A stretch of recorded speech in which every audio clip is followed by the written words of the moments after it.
I've been studying a lot around this recently, and my findings are very, very interesting.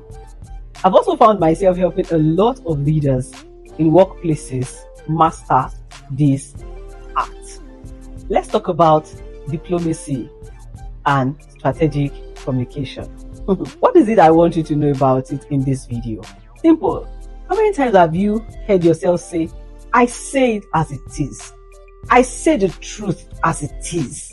Many of the times, out of very, very bold pride, you talk about the fact that what you're saying is what people must listen to, is the truth, is the fact.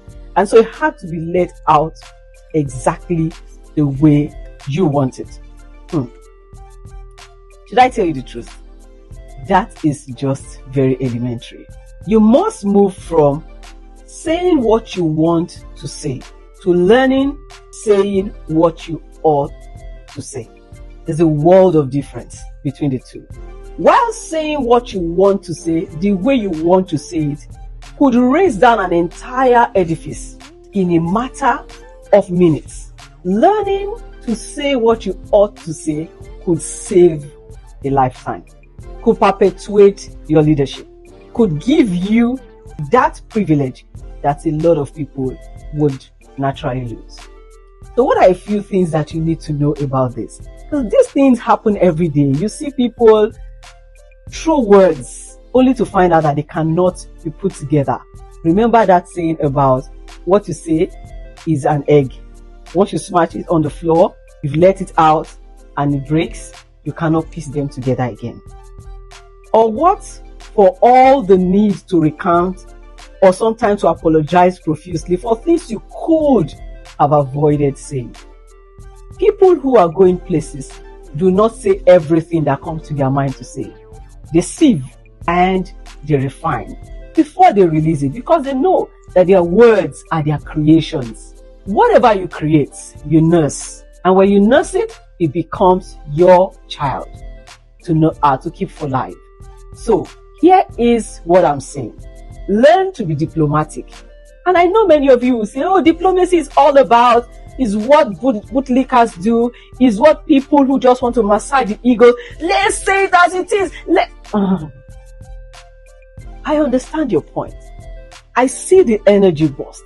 But I'm saying that if you're going to do well on a perpetual basis, you would have to learn to be diplomatic. For instance, if there's something in your office that is not going the way you'd want it to go, I'm saying that thing is wrong.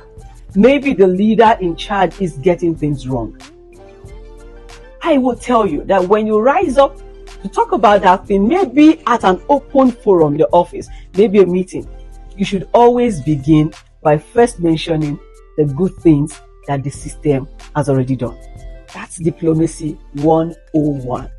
You can't trash everything in the garbage bin just because there's one aspect of it that you think needs to work better. So you go and do something like this. I'd like to appreciate the leadership or management for ABC things that they have ensured are made available to us in this office. Then you transit into, however, I would also like to call the attention of management to CDF.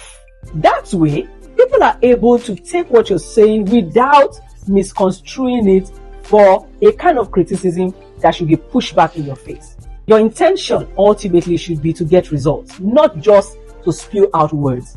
You must grow out of one form of communication into another.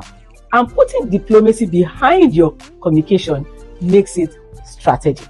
So let's have all the strategists who have watched this video go and do likewise.